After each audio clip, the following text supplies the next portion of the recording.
we're using a power sander.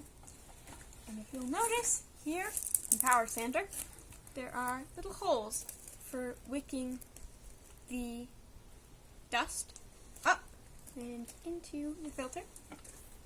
So first move you want to make is you want to check about the safety.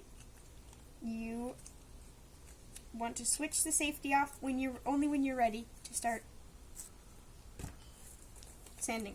So I'm going to do that right now, and then all I have to do